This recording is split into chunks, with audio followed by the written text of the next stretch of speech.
Hello everyone, welcome to my channel Fiction Addiction. I hope you all are doing great and enjoy the addiction just like me.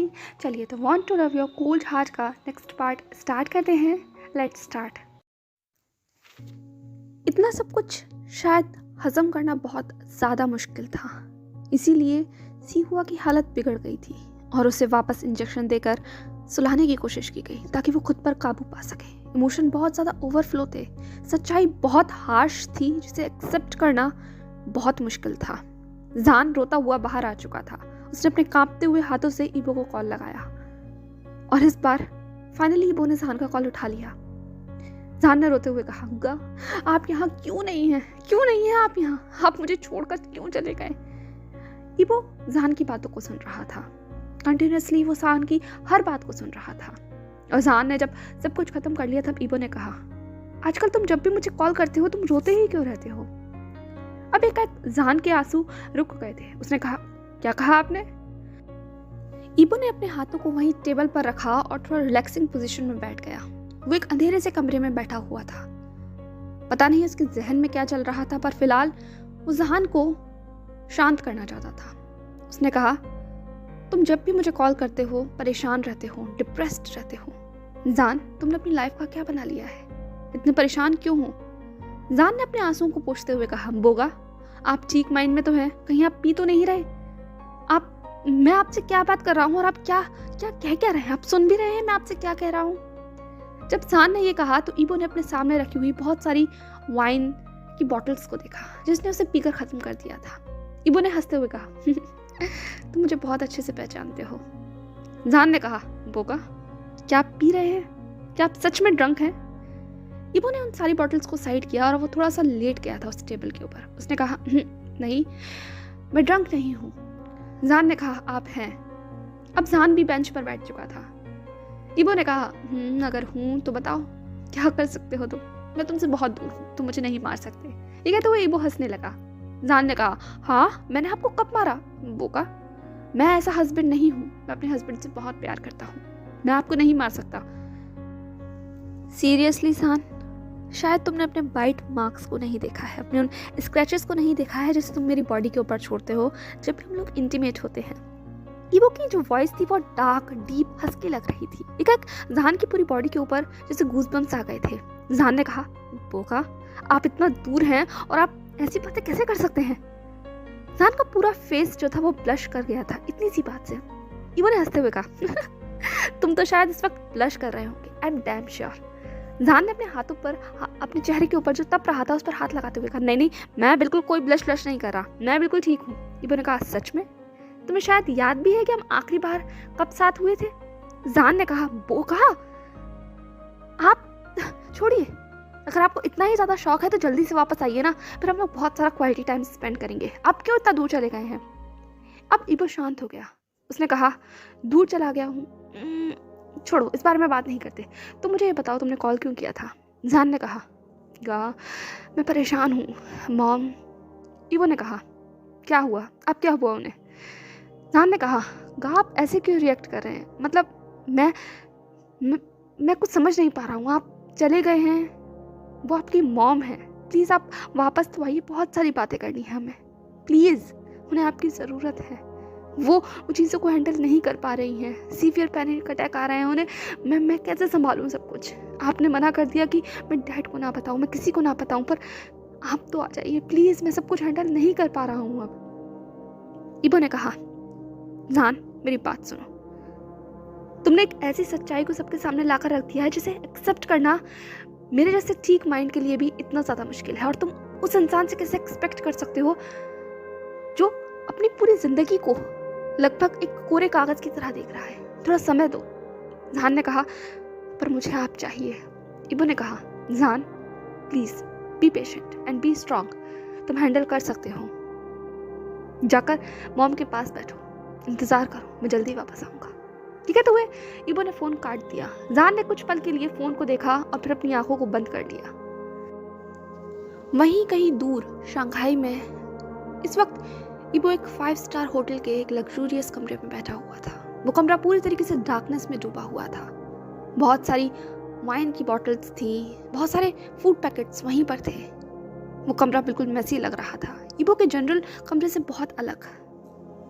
ईबो की आंखों में बहुत कुछ था। वो सब कुछ छोड़ छाड़ कर यहाँ आ गया था। उसके जहन में बहुत सारी चीज़ें थी। ये रियलिटी वाकई बहुत हार्श थी जिसे वो एक्सेप्ट नहीं कर पा रहा था। वो अपने माइंड को बस शराब में डुबा देना चाहता था ताकि वो होश में ना रहे, क्योंकि होश में रहेगा तो सवाल पूछने पड़ेंगे और सवाल का जवाब कौन देगा? जान, उसकी मॉम, उसके डैड, हुआन। किस किस से वो सवाल पूछे, क्या जाने क्या पहचाने। वो एक तरीके से ऐसा हो गया था जैसे मान लो एक टूटा हुआ शीशा हो जो टूट चुका है। तस्वीर साफ नजर नहीं आ रही है पर जख्म दे रहा है। ईबो ने अपना फोन बाहर निकाला और उसमें सेक्रेटरी मिन को कॉल लगाया। अगले ही 2-3 बेल जाने के बाद सेक्रेटरी मिन ने कॉल उठा लिया था। ईबो ने कहा, मेरी फ्लाइट का अरेंजमेंट करो, मुझे वापस बीजिंग जाना है। ये कहते हुए उसने फोन काट दिया। ईबो ने अपने मन में कहा, चाहे मैं कितना भी भाग लूं, मुझे वहां पहुंचना ही पड़ेगा, उस चीज़ को फेस करना ही पड़ेगा। वांग ईबो, तुम भाग नहीं सकते, वापस लौटना पड़ेगा। ज़रूरत है, हर इंसान को तुम्हारी ज़रूरत है। शायद उनकी ज़रूरत जब तुम्हारी ज़रूरत से मिले तो तस्वीर साफ हो जाए, शायद साफ हो जाए। ये कहते हुए ईबो ने वापस अपनी वाइन का ग्लास उठाया, उसे पिया और अपनी आंखों को बंद कर दिया। वो कमरा वापस अंधेरे में डूब गया। बहुत सारी चीज़ें थी जो उसके जहन में चल रही थी, पर फिलहाल वापस बीजिंग लौटना चाहता था। 15 दिन बाद, पूरे 15 दिन का समय लगा सिहुआ की मेंटल कंडीशन को शांत करने में, उसे समझाने में कि उसकी ज़िंदगी का एक लंबा समय जो गुजर गया है, रियलिटी वो एक्सेप्ट ही नहीं करना चाहती थी। बेशक कितना भी समय गुजर गया हो, पर उसकी रूह तो अभी भी उसी हिस्ट्री में अटकी हुई थी जिसे वो उसने आखिरी बार देखा था। उसकी जहन के आगे अगर वो अपनी आंखों को खोलती थी तो सिर्फ जुन का एक धुंधला सा चेहरा नजर आता था, और जब आंखों को बंद करती थी तो जुन की आवाज़ उसके जहन में गूंजती रहती थी। इतिहास जैसे करवटें लेता रहता हो और जो उसे परेशान करता था। दवाओं के नशे में उसके दिमाग को शांत करा था। उसकी बॉडी बहुत वीक थी। जान बार बार आकर उसे समझाने की कोशिश करता था। साइकोलॉजिस्ट भी उसे लगातार ट्रीटमेंट कर रहे थे। जान ईबो के साथ फ़ोन कॉल पर था। जान ने कहा, मुझे कुछ नहीं पता, मुझे बस आप यहाँ चाहिए। बहुत दिन हो गए, अब बस मैं बहुत फ्रस्ट्रेट हो चुका हूँ। याद रखिएगा, अगर आप वापस आए ना तो मैं आपसे बिल्कुल बात नहीं करूँगा। वहीं दूसरी तरफ ईबो ने कहा, ओके, तो तुम मुझसे बात नहीं करोगे? जान ने कहा, मैं बिल्कुल सीरियस हूँ। ईबो ने कहा, ठीक है, देखते हैं। जान ने कहा, इसका क्या मतलब? ईबो ने कहा, मुझे भी मीटिंग के लिए जाना है, हम बाद में बात करेंगे जान। ये कहते हुए उसने फ़ोन काट दिया। कुछ पल के लिए जान फ़ोन को घूरता रहा। उसके बाद उसने कर्ज किया, बोगा, आई स्वेयर आप वापस तो आइए, तब मैं आपको बताता हूँ। ये कहते हुए दांत पीसता हुआ आगे बढ़ गया। वहीं दूसरी तरफ वांग ईबो इस वक्त एयरपोर्ट पर खड़ा हुआ था। वो बीजिंग लौट आया था, बस जान के पास जाना चाहता था। उसने सेक्रेटरी मिन की तरफ इशारा करते हुए कहा, मुझे दाफन वैली हॉस्पिटल ले चलिए। इसके बाद वो अपनी कार में बैठ गया और जान अपने कदमों को बढ़ाता हुआ सिहुआ के कमरे में आ चुका था। सिहुआ अपनी निगाहों को वहीं गेट से बाहर देख रही थी। एक खूबसूरत सी सीनरी के ऊपर उसकी निगाहें टिकी हुई थी। रोशनी उसके चेहरे के ऊपर पड़ रही थी। वो सच में बहुत खूबसूरत है, इतने वक्त के बाद भी। रूम में दाखिल होने से पहले जान ने एक लंबी सांस ली, खुद को काम किया, अपने चेहरे के ऊपर एक खूबसूरत सी चार्मिंग मुस्कुराहट लेकर आया और फिर अपनी चिरपिंग वॉइस में कहा, good morning mom, I hope आपको बहुत अच्छी नींद आई होगी कल। ये कहते हुए जान अपने ही बड़बड़ाता हुआ आगे बढ़ रहा था। उसके हाथ में व्हाइट लिलीज थी जिसे ले जाकर उसने वहीं साइड में लगा दिया। पॉट में फूल लगाते हुए जान बोले चले जा रहा था और सिहुआ सिर्फ जान को देख रही थी। जब जान ने फूल लगा दिए, चीज़ों को अपनी जगह पर रख दिया, फिर जान ने कहा, मॉम आपने ब्रेकफास्ट कर लिया? सिहुआ ने नोट करते हुए कहा। जान ने कहा, ठीक है, बहुत अच्छा बताइए आज आप कैसा महसूस कर रही हैं? इस बीच में सिहुआ ने जान से थोड़ी बहुत बात की थी, बहुत ज़्यादा नहीं, पर आज उसने अपना मन बना लिया था। उसने जान की तरफ अपना हाथ बढ़ाया। जान ने एक पल सिहुआ के हाथ को देखा और फिर उसकी तरफ बढ़ गया। उसने सिहुआ का हाथ अपने हाथों में लेते हुए कहा, मॉम आप कुछ कहना चाहती हैं? सिहुआ ने कहा, मैं क्या कहना चाहती हूँ, मैं बहुत अजीब महसूस कर रही हूँ।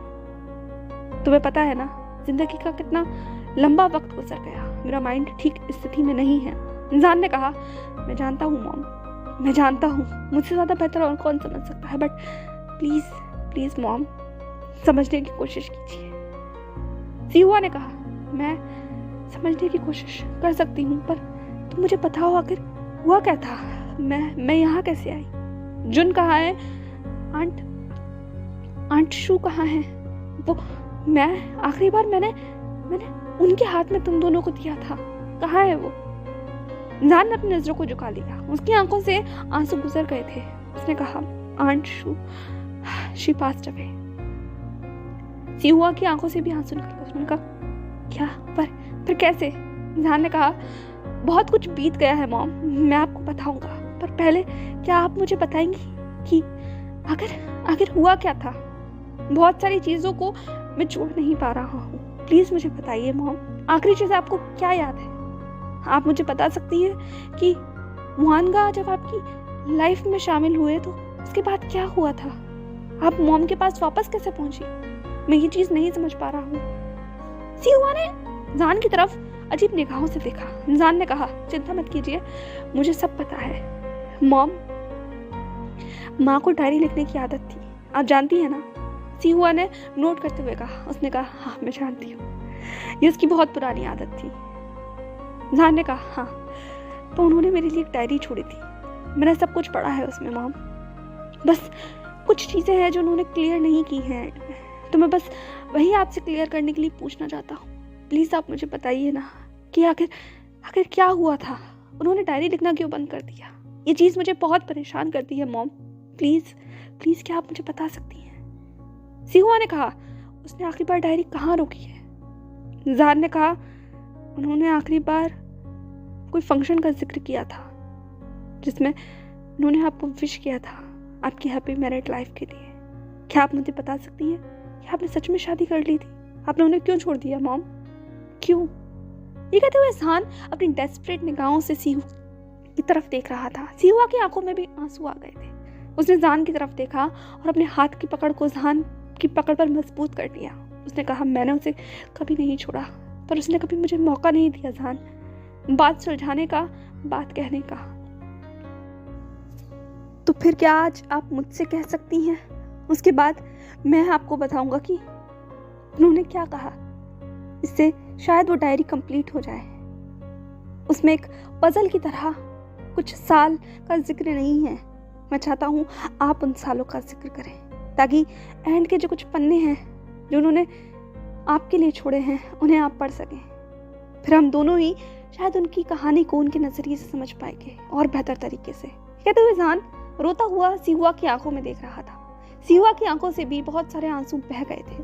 उसने कहा, जान, अब यहाँ से एक फ्लैशबैक स्टार्ट होगा, वही फ्लैशबैक जो हमने आखिरी बार छोड़ा था।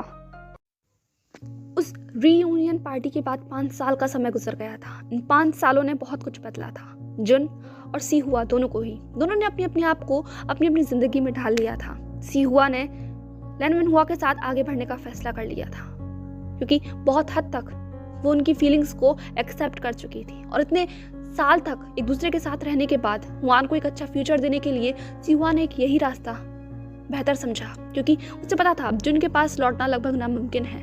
वहीं दूसरी तरफ जुन ने अपने आप को पूरी तरीके से बिजनेस में झोंक दिया था।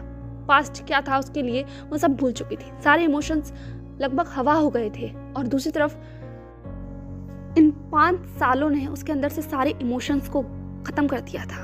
और रहा सहा जो था वो यूचैंग ने किया था। वो लगातार इन 5 सालों में उसको वो दबा दे रही थी, जैसे उसका माइंड कंप्लीटली ब्लैंक हो चुका था, बिल्कुल वाइट शीट की तरह। धीरे धीरे सारे इमोशंस खत्म हो गए थे। और इन 5 सालों में उसने जो एस्टेब्लिश किया था वो उसकी खुद की पर्ल ओशियन कंपनी थी, एक ऐसी कंपनी जो फ्रेग्रेंस और ज्वेलरी के लिए जानी जाती थी। इन 5 सालों में इस कंपनी ने बहुत नाम कमाया, नेशनली, इंटरनेशनली। यहाँ की जो ज्वेलरी पीसेस थे वो बहुत यूनिक थे, फ्रेग्रेंस थी वो बहुत यूनिक थी। सेलिब्रिटी से लेकर बड़े बड़े पॉलिटिशियंस तक, नेशनली और इंटरनेशनली हर इंसान की चॉइस बन गई थी पर्ल ओशियन कंपनी। बहुत छोटे से समय में इसने बहुत ऊंचा मकाम हासिल किया था, बहुत सारी शोहरतें मिली। और इस शोहरत को और आगे बढ़ाने के लिए जो मिलने वाला था वो था इस साल का सबसे बड़ा टेंडर, जिस पर हर एक कंपनी की निगाह थी, हर एक देश की निगाह थी जो उस देश के अगल बगल आता था। एक रॉयल वेडिंग होने वाली थी और इस रॉयल वेडिंग के लिए एशिया की लगभग हर कंपनी कम्पीट करना चाहती थी। पर्ल ओशियन भी पीछे नहीं थी। एक रॉयल वेडिंग के अंदर ज्वेलरी को डिजाइन करना बहुत बड़ी बात होती है किसी भी कंपनी के लिए। उस कंपनी का फ्यूचर बहुत तरीके से चमक सकता था। इसीलिए जुन की पर्ल ओशन कंपनी ने अपना लगभग सब कुछ झोंक दिया था इस वेडिंग को डिज़ाइन करने के लिए, इस ज्वेलरी को डिज़ाइन करने के लिए। जुन ने बहुत मेहनत की थी, दिन रात उनकी कंपनी इस टेंडर को हासिल करने के लिए हर पुरजोर कोशिश कर रही थी। पर उन्हें क्या पता था कि उनका क्लाइंट कौन है। क्लाइंट की आइडेंटिटी को अभी हाइड रखा गया था। शायद जिनको जब ये सरप्राइज मिलेगा तो उसकी ज़िंदगी का एक ऐसा पन्ना खुल जाएगा जिस पन्ने को उसने बहुत पीछे भुला दिया था। फाइनली वो दिन आता है जिस दिन टेंडर फाइनल होना था। टेंडर खुला और जिस कंपनी को मिला उस कंपनी को कुछ पल के लिए यकीन नहीं आया जिनकी पर्ल ओशन कंपनी ने ये टेंडर जीता था। जिनको शायद उस पल एहसास हुआ कि उसने बहुत कुछ अचीव किया है, पर शायद तब तक जब तक कि क्लाइंट ने अपनी आइडेंटिटी को रिवील नहीं किया था। उस रॉयल फैमिली के होने वाले किंग ने चाइना के अंदर एक बहुत ही ज़्यादा लग्जूरियस पार्टी को ऑर्गेनाइज किया था। इस पार्टी के अंदर बहुत सारे लोगों को बुलाया गया था जिनकी पर्ल ओशन कंपनी भी पीछे नहीं थी। शाओ कॉर्पोरेशन, वांग कॉर्पोरेशन, बड़े बड़े कॉर्पोरेशन, वैन कॉर्पोरेशन, इन सबको इनवाइट किया गया था। पॉलिटिशियंस को, सेलिब्रिटीज को। वो एक रॉयल पार्टी का इनविटेशन था, इसलिए मीडिया की निगाह भी उस पार्टी के ऊपर बनी हुई थी। जिन भी वहाँ गई थी पर्ल ओशन कंपनी के सीईओ की तरफ से। जियांग फेंगमियान भी वहाँ आए थे शाओ कॉर्पोरेशन की तरफ से। वैन कॉर्पोरेशन से जू चाओ भी वहाँ आया था और जू चाओ के साथ उसकी कजन सिस्टर भी आई थी जो और कोई नहीं यूचैन थी। यूचैन जियांग फेंगमियान के लिए वहाँ आई थी। जियांग फेंगमियान को पाने के लिए यूचैन ने बहुत कोशिश की थी। वो लगातार जिन के साथ भी अपनी कंपनी में बनी हुई थी और वहाँ दूसरी तरफ जिन और जुन दोनों ही वहाँ पहुंचे थे। शायद ये पार्टी इन लोगों की जिंदगी की एक टर्निंग पॉइंट होने वाला था। सभी उस पार्टी के अंदर एक ऑफिशियल पार्टी की तरह शामिल हुए थे, लेकिन जब उस पार्टी के मेज़बान ने अपने आप को रिवील किया, उसकी आइडेंटिटी सबके सामने आई, तो लगभग सब लोगों के पैरों के नीचे से ज़मीन खिसक चुकी थी। जुन, जिन, यूचैन, जू चाओ, जियांग फेंगमियान सब शॉक्ड थे क्योंकि वो कोई और नहीं बल्कि वो शाओ वी था। Shao Wei.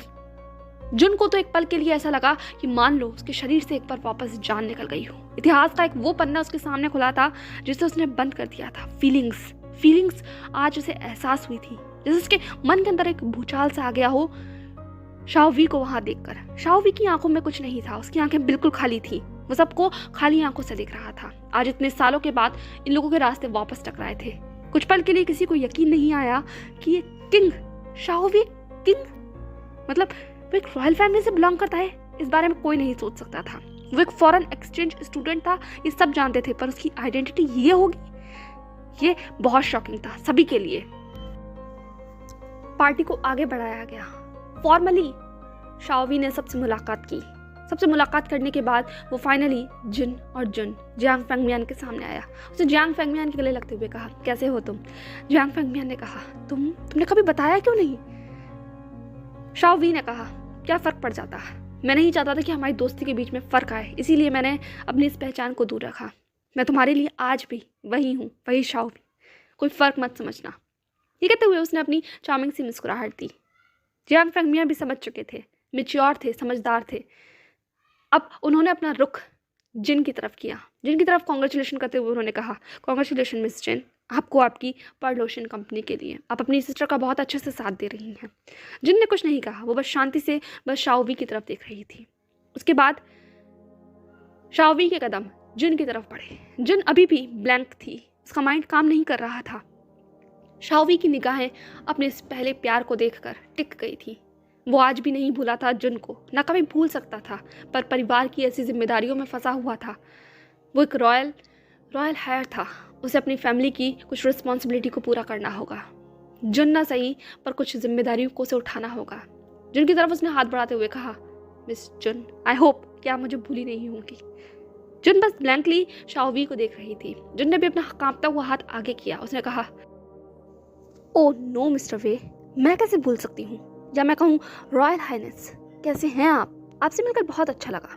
जुन बिल्कुल इमोशनलेस, कोल्ड फेस के साथ हार्शली शाओ वी की तरफ देख रही थी। उसके चेहरे के ऊपर एक मुस्कुराहट थी, वही बिजनेस वुमन वाली मुस्कुराहट। ये मुस्कुराहट सच में हार्श और कोल्ड थी शाओ वी के लिए।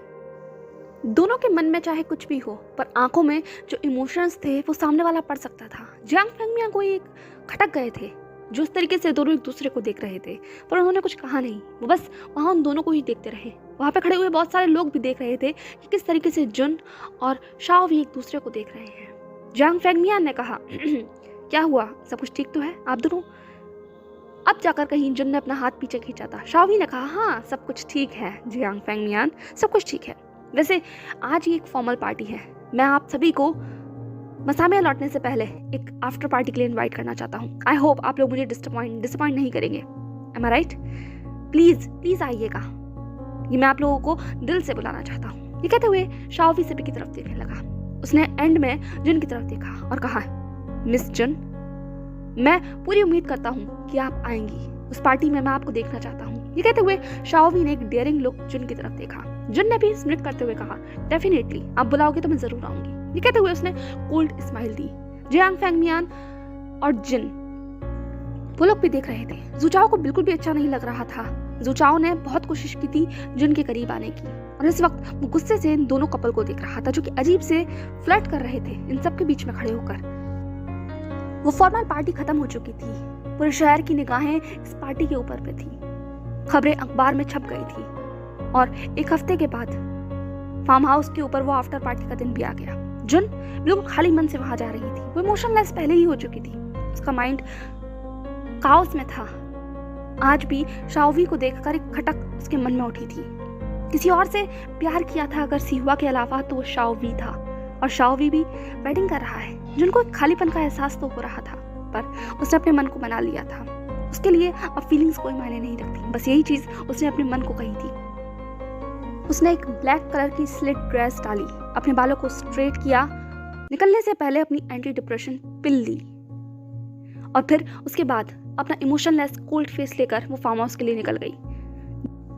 उस फॉर्मल पार्टी से उलट ये पार्टी बिल्कुल अलग थी, लेविश थी, कलरफुल थी, क्लब वाली फील दे रही थी। जुन ने उस नियॉन लाइट के अंदर अपना कदम रखा। बहुत टाइम के बाद जुन अपने काम से फ्री होकर ऐसी पार्टी में शामिल हो रही थी। वो खाली मन से यहाँ आई थी। जैसे जैसे वो अपने कदमों को आगे बढ़ा रही थी, वो शराब की उस सेंट को इनहेल कर सकती थी जो कि इस पूरी पार्टी में घूमी हुई थी। नियॉन लाइट हर जगह थी। म्यूजिक अपने शोबो शबाब पर था। अपने कदमों को बढ़ाते हुए वो मेन हॉल में दाखिल हो चुकी थी। उसके बाद उसकी निगाह जिन के ऊपर पड़ी। साथ में उसे ज़ुचाओ भी दिख गया। ज़ुचाओ ने कहा, oh my lady, you look gorgeous. ये कहते हुए उसने जिन का हाथ लिया और उस पर एक सॉफ्ट किस किया। जिन ने अपना हाथ पीछे खींचते हुए कहा, थैंक यू, आप वैन कॉर्पोरेशन की तरफ से यहाँ आए हैं। ज़ुचाओ ने कहा, ओह कम ऑन लेडी, कितनी बार कहोगी, हम लोग फ्रेंड्स हैं, कम से कम मुझे ऐसे तो इंट्रोड्यूस मत किया करो, तुम मुझे ज़ुचाओ कह सकती हो, है ना। ये कहते हुए वो उसे फ्लर्ट करने की कोशिश करने लगा। वो दोनों आपस में बिजी हो गए। वहीं दूसरी तरफ उन लोगों को देखकर कोई जेलस फील कर रहा था तो वो थी जिन। जिन ज़ुचाओ को बहुत पसंद करती थी, पर ज़ुचाओ ने कभी उसकी तरफ ध्यान नहीं दिया। उसका ध्यान हमेशा जुन की तरफ होता था। जिन को समझ नहीं आता था कि उसमें ऐसा क्या अलग है, वो भी तो बिल्कुल उसी की शख्सियत रखती है, फिर क्यों ज़ुचाओ उसकी तरफ ध्यान नहीं देता। उसके बगल में यूचैन खड़ी हुई थी। यूचैन ने कहा, क्या हुआ, तुम इस तरीके से उसे क्यों देख रही हो। जिन ने कहा, कम ऑन, मुझे वो चाहिए, पर वो मेरे ऊपर ध्यान ही नहीं देता। ये कहते हुए वो दोनों ड्रिंक करने लगी।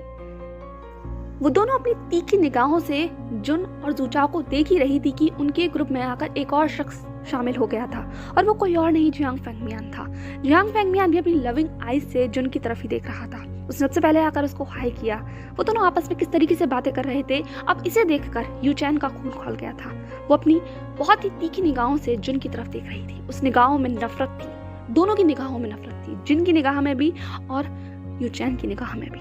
यूचैन ने अपनी निगाह को जिन की तरफ किया और अपनी तीखी आवाज में कहा, मैं फील कर सकती हूँ, मेरा भी कुछ यही हाल है। जिन ने यूचैन की तरफ देखते हुए कहा, समझ गई, पर कर क्या सकते हैं, तुम तो सिर्फ बात कर सकती हो। तुमने तो बहुत बड़ी बड़ी बातें कही थी ना कि तुम मुझे ज़ुचाओ दोगी और मैं तुम्हारी हेल्प करूंगी जियांग फेंगमियान के लिए। क्या हुआ, देखो वो तो अभी भी महफिल की शान बनी हुई है, चांद बनी हुई है, हर इंसान सिर्फ इसी के पीछे भागता है। Hate this, I hate all this. ये कहते हुए जिन ने वहीं पर रखी हुई टकीला का शॉट लिया। वो सच में बहुत ज्यादा फ्रस्ट्रेट थी, गुस्से में थी, और अपनी गुस्से भरी निगाहों से वो जिन को देख रही थी।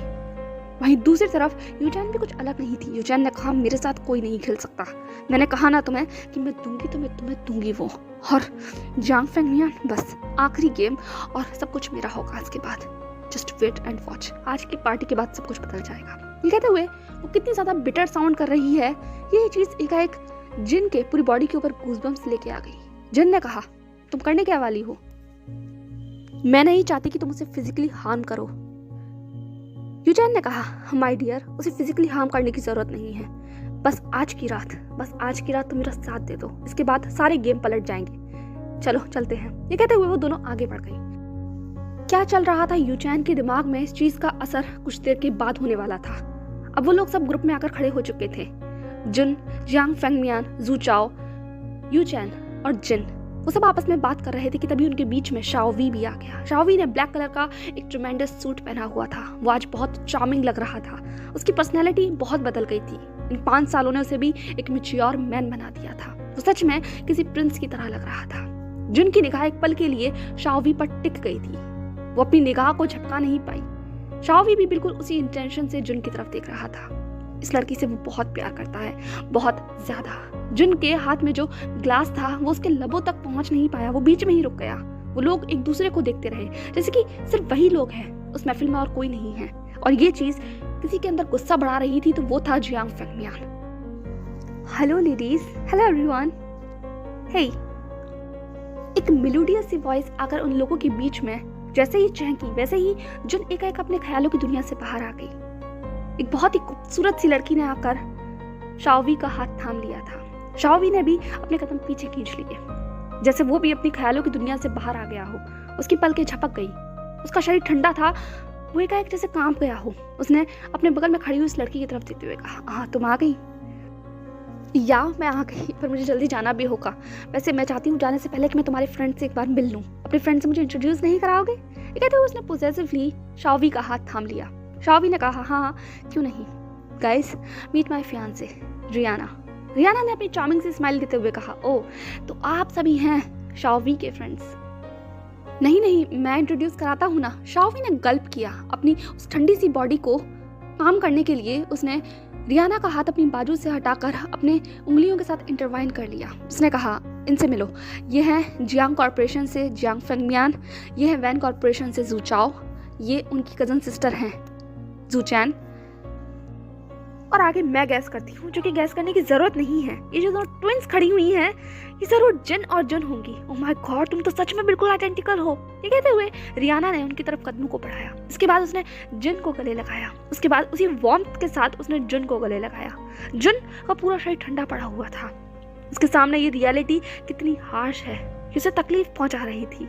एक ऐसे इंसान को जिससे उसने प्यार किया था, उसके फियांसे से मिलना, जानना एक अलग बात है, लेकिन सामने देखना बहुत अलग बात है। जब रियाना ने ये कहा कि दोनों एक जैसी हैं, तो इस बात पर 3 लोगों के मन खट्टे हो गए थे। पर अल्फाज जिसके मुंह से बाहर निकले थे वो था शाओवी। शाओवी ने कहा, बिल्कुल भी नहीं, जुन सबसे अलग है। शाओवी की ये बात सुनने के बाद वहां पर खड़ा हुआ हर शख्स अलग निगाहों से शाओवी की तरफ देख रहा था। शाओवी की निगाहें जो पूरी तरीके से जुन की तरफ थी। ये अल्फाज कितने ज्यादा क्लियर थे। अलग है, और वो कैसे? ये कहते हुए रियाना ने शाओवी की तरफ देखा। शाओवी अपनी ही धुन में था। उसने कहा, जुन सबसे अलग है। ये खुशबू की तरह है, शाम की तरह है, हवा की तरह है। इसे कोई काबू नहीं कर सकता। जो ठान लिया वो ठान लिया। सुबह जिस तरीके से सूरज अपनी आंखें आसमान में खोलता है, जिस तरीके का चार्म उसके अंदर होता है, बिल्कुल वही चार्म है इस लड़की के अंदर। जिस तरह इसने अपने कदमों को बढ़ाया, वहाँ अलग सी खुशहाली आ जाती है। हर जगह चहकना इसका हमेशा जारी रहता है, कभी शांत नहीं रह सकती। हवा की तरह इधर से उधर फिरती रहती है, तितली की तरह घूमती रहती है। तुम अभी जानती नहीं हो इसे, इसके साथ वक्त गुजारोगी तब पहचान पाओगी कि ये दोनों कितनी अलग हैं। शाओवी, तुम सच में सिर्फ फ्रेंड मानते हो? कहीं तुम इसे प्यार तो नहीं करते? जैसे ही रियाना ने ये बात बोली थी, एकाएक शाओवी का पूरा शरीर कांप गया था, ठंडा पड़ गया था। वो जैसे अपने होश से बाहर आया हो। वो बस अपनी पलकों को झपकाकर जुन की तरफ देख रहा था। जुन भी अलग नहीं थी, वो भी शाओवी की बातों में कहीं खो गई थी। पर रियाना की ये बात ने एक पल में उसके ध्यान को भंग कर दिया था। उसने अपने कदमों को पीछे खींच लिया। नहीं, वो किसी और की जिंदगी खराब नहीं कर सकती, वो बिल्कुल नहीं कर सकती ये सब कुछ। उसने अपने हाथों की मुट्ठी को बांधा, अपनी आवाज को ठीक किया और कहा, ओ कम ऑन, हम लोग बहुत बेस्ट फ्रेंड्स हैं। हम बेस्ट फ्रेंड हैं ना वे? ये कहते हुए जुन ने अपनी उन खाली आंखों से शाओवी की तरफ देखा। शाओवी अभी भी अपनी प्यार भरी निगाहों से जुन की तरफ देख रहा था। एक अधूरे प्यार की चाहत उसकी आंखों में साफ नजर आ रही थी। उसने अपना सर हिलाते हुए कहा, हाँ हम बेस्ट फ्रेंड्स हैं और हमेशा रहेंगे। वो दोनों एक दूसरे की आंखों में देख रहे थे और वो दोनों किस तरीके से एक दूसरे को देख रहे हैं ये चीज वहां पर खड़े हुए सभी लोग महसूस कर पा रहे थे। तभी एक आवाज पीछे से आती है, सर। जैसे ही ये आवाज गूंजी थी, वो कपल जो एक दूसरे की आंखों में खो गया था वो अपने अपने होश में जैसे वापस आ गया हो। शाओवी ने एकाएक पीछे मुड़कर देखा तो जिनके पीछे एक हाउसमेट खड़ा हुआ था। उसने कहा, क्या हुआ? उस हाउसमेट ने सर झुकाते हुए कहा, सर ये गेस्ट आपको पूछ रहे हैं। ये कहते हुए वो हाउसमेट तो पीछे हट गया, पर सामने जो शख्स उन लोगों के सामने आया उसने लगभग सभी की आंखों को चढ़ा दिया था। और इस चीज के ऊपर किसी ने जो रिएक्ट किया था वो और कोई नहीं, वो यू चैंग थी। टिट फॉर टैट का वक्त आ गया था। Oh my god, mister and missus Wang! ये कहते हुए उसने बहुत ही एक्साइटेडली वांग कपल को वेलकम किया। वो और कोई नहीं, लैनवेन हुआ और सी हुआ थे। दोनों ने एक दूसरे का हाथ थाम रखा था। एक प्रॉपर कपल की तरह वो लोग इस पार्टी में शामिल हुए थे। आज 5 साल बाद सी हुआ और जुन के राहें टकराई थी और किसी की सांस अगर थमी थी तो वो था जियांग फेंगमियान। 5 साल के बाद इस तरीके से इन लोगों को सामने देखना किसी के लिए भी आसान नहीं था। जिन की निगाहों में अभी भी नफरत थी सी हुआ के लिए। वहीं दूसरी तरफ शाओवी भी अपनी खाली आंखों से इस कपल को देख रहा था। उन्होंने इनवाइट किया था, ये आएंगे, जानता था शाओवी, पर फिर भी पता नहीं क्यों आज इन्हें देखकर बहुत अजीब सा महसूस कर रहा था। वहीं दूसरी तरफ यूचैन की आंखों में तो बहुत सारे सितारे नजर आ रहे थे और जो कोई बिखर गया था वो था जुन। सी हुआ भी कुछ अलग नहीं थी जुन को इस तरीके से सामने देखकर, पर उसने अपनी पकड़ को लैनवेन हुआ के हाथों पर मजबूत कर लिया। वो आगे बढ़ चुकी है, ये बात उसने अपने आप को यकीन दिला ली थी। लैनवेन हुआ ने अपने कदमों को आगे बढ़ाते हुए शाओवी को विश किया। उसने उसे बिल्कुल ही वार्म हार्टेडली विश किया था। सी हुआ भी वहीं खड़ी हुई थी और जुन बस देख रही थी अपनी खाली आंखों से सब कुछ। एक पल के लिए जैसे उसका पूरी बॉडी ठंडी पड़ गई थी। उसने इस ग्रुप के अंदर से अपने कदम को पीछे किया और वो बार काउंटर की तरफ चली गई। वो यहाँ नहीं खड़ी रह सकती थी। कैसे कैसे ये तस्वीर उसके सामने आ गई। दो ऐसे शख्स जिससे उसने प्यार किया था, वो शख्स इस तरीके से अपने अपने हमसफर का हाथ थामकर उसके सामने खड़े हुए हैं। वो कैसे वहाँ खड़ी रह सकती है? इस पल के लिए चाहे कितने भी इमोशंस को उसने अपने अंदर दबा लिया हो, पर वो इमोशंस नहीं दब सकते थे। वो बाहर निकल रहे थे, वो उसे परेशान कर रहे थे, इरिटेट कर रहे थे। और जब भी जुन इरिटेट होती थी तो वो बस अपने आप को डुबाना चाहती थी ऐसे नशे में जिसमें उसे होश ही ना रहे। इसीलिए वो बार काउंटर पर आकर पीने लगी। उसने अपने लिए एक स्ट्रॉन्ग ड्रिंक ऑर्डर किया। सीहुआ सब कुछ देख रही थी। शाओवी की निगाहें भी थी, पर इस वक्त वो दोनों अपने अपने पार्टनर के साथ खड़े हुए थे, वो नहीं जा सकते थे। और दूसरी तरफ जियांग फेंगमियान भी जुन की तरफ आगे बढ़ने वाले थे, पर उनका हाथ यूचैंग ने पकड़ लिया। यूचैंग ने कहा, आप कहाँ जा रहे हैं? जियांग फेंगमियान ने कहा, मुझे छोड़ दो, मुझे अभी जाना होगा, मुझे मुझे मुझे जुन के पास जाना है। यूचैंग ने कहा, ओ सीरियसली? आपने देखा नहीं वो किस तरीके से शाओवी की तरफ देख रही थी? वो भी डिस्टर्ब है, उसको अपना खुद का प्राइवेट टाइम चाहिए। जियांग फेंगमियान ने अपना हाथ छुड़ाते हुए कहा, तुम्हारा क्या मतलब है शाओवी की तरफ देख रही थी? यूचैंग ने कहा, ओ कम ऑन, कब तक अपने आप को बेवकूफ बनाते रहोगे? तुम्हें नहीं पता कि वो दोनों एक दूसरे को पसंद करते हैं? जियांग फेंगमियान इतने टाइम में समझ तो गए थे, पर वो अपने आप को यकीन नहीं दिलाना चाहते थे। उन्होंने कहा, क्या बकवास कर रही हो? यूचैंग ने कहा, मैं बकवास नहीं कर रही हूँ, चाहो तो जाकर पूछ सकते हो। ठीक है, पूछ लेता हूँ। यूचैंग ने जियांग फेंगमियान का हाथ थाम लिया। जियांग फेंगमियान ने कहा, मुझे जाने दो। यूचैंग ने कहा, वादा करो, अगर उसने कह दिया कि वो शाओवी से प्यार करती है तो तुम मुझे मौका दोगे। जियांग फेंगमियान ने कहा, क्या कहना चाहती हो? यूचैंग ने कहा, तुम जानते हो ना मैं तुमसे प्यार करती हूँ, बहुत प्यार करती हूँ। उसने कभी तुमसे प्यार नहीं किया, वो तुम्हें मौका नहीं देगी, वो सिर्फ शाओवी से प्यार करती है। प्लीज प्लीज मेरे प्यार को एक्सेप्ट कर लो, प्लीज मत भागो, जो वो तुम्हें नहीं दे सकती वो मैं तुम्हें दूंगी। ये कहते हुए यूचैन जियांग फेंगमियान के करीब बढ़ने लगी। जियांग फेंगमियान ने कहा, मुझे इस वक्त जुन के पास जाना है, प्लीज प्लीज यूचैन मेरा हाथ छोड़ दो। जियांग फेंगमियान तो आगे बढ़ गए थे, पर यूचैन के अंदर नफरत बहुत ज्यादा बढ़ चुकी थी। एक बार और रिजेक्शन, ये रिजेक्शन उसके लिए लगभग उसकी सोच से परे था। एक गुस्सा जो था उसके अंदर वो और ज्यादा बढ़ गया था। वो नफरत से जुन की तरफ देखने लगी। उसने अपने मन में कहा, आखिरकार कब तक तुम हमारे बीच में आती रहोगी Jun? I hate you from the core of my heart. Jun, क्या कर रही हो तुम? जियांग फेंगमियान ने जुन के हाथों में से उस हैवी ड्रिंक के गिलास को छीनते हुए कहा। जुन ने कहा, ओ कम ऑन प्लीज, मुझे पीने दो। जियांग फेंगमियान ने कहा, तुम कितने सारे पी चुकी हो, तुम्हें नशा हो जाएगा, पागल हो गई हो क्या? जुन ने कहा, सीरियसली? नशा हो जाएगा? हाँ फैंगमियान, मुझे नशा ही तो करना है। आखिरकार जिन जिन लोगों से मैंने प्यार किया है उनको इतने अच्छे अच्छे लाइफ पार्टनर्स मिले हैं, मैं उनके लिए खुश हूँ। मुझे मुझे ग्लास दो। ठीक है, तो उसने ग्लास छीन लिया, वो पीने लगी। जियांग फैंगमियान ने कहा, क्या मतलब है तुम्हारा? जिन ने कहा, क्या मतलब है मेरा? मैं कह रही हूँ, देखो ना कितना ब्यूटीफुल कपल है, दोनों कितने ज़्यादा आई कैचिंग है, मैं इनके लिए कितना ज़्यादा खुश हूँ। ये कहते हुए जुन अपनी खाली आंखों से उन दोनों की तरफ देखने लगी। शाओ वी और सी हुआ दोनों अपने अपने कपल के साथ वहाँ खड़े हुए थे। दोनों के ऊपर स्पॉटलाइट थी और वहीं दूसरी तरफ जुन अंधेरे में बैठी हुई थी, जो कि उनकी तरफ देख रही थी। जियांग फैंगमिया अपनी मुट्ठी को बांधते हुए बोले, क्या तुम सी हुआ की बात कर रही हो? जुन ने कहा, हाँ सी हुआ। हाँ, मैंने उससे प्यार किया था, तुम्हें पता है Jiang Fangmian? I loved her so much. But कोई बात नहीं, वो लैनवन हुआ के लिए बनी है, मैं उसे वो खुशी नहीं दे सकती थी, बिल्कुल भी नहीं। कहते हुए सिहुआ को तरफ देखते हुए जुन हंसने लगी, बिल्कुल पागलों की तरह, जैसे उसका माइंड उसका साथ नहीं दे रहा हो। जियांग फैंगमियान ने उसके कंधों को हिलाते हुए कहा, जुन होश में आओ। क्यों? मैं क्यों होश में आऊं? मुझे नहीं होश में आना, छोड़ो मेरा हाथ। ये कहते हुए उसने अपने आप को जियांग फैंगमियान से दूर कर लिया, ग्लास को उठाया और पीने लगी। जियांग फैंगमियान ने कहा, सीरियसली तुम्हें नहीं पता कि मैं तुमसे क्यों कह रहा हूँ कि तुम होश में आओ? जुन मेरी तरफ देखो, मेरी आंखों में देखो। जुन ने कहा, तुम्हारी आंखों में?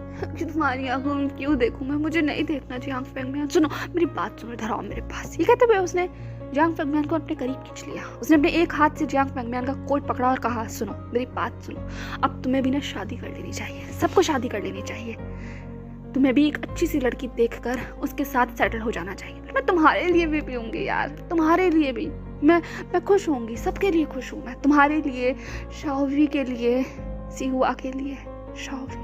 शाओवी, हाँ, I love him, I also love him. Jiang Fangmian, मैं उसे कभी बता नहीं पाई, पर आई लव हिम। मैं उसके लिए भी खुश हूँ। मेरी बात सुनो, तुम भी शादी कर लो। क्या कोई है जो तुम पसंद करते हो जियांग फैंगमिया? क्या तुम्हारे दिल में भी कोई है?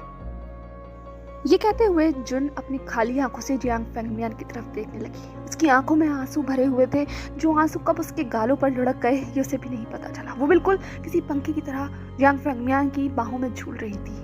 पर जो कुछ भी जियांग फैंगमियान ने सुना, उसने लगभग उनका पूरी आत्मा को जैसे झकझोर दिया। उनका पूरा शरीर ठंडा पड़ गया। जो पकड़ जुन के कंधों के ऊपर थी वो जैसे एकाएक ढीली हो गई हो।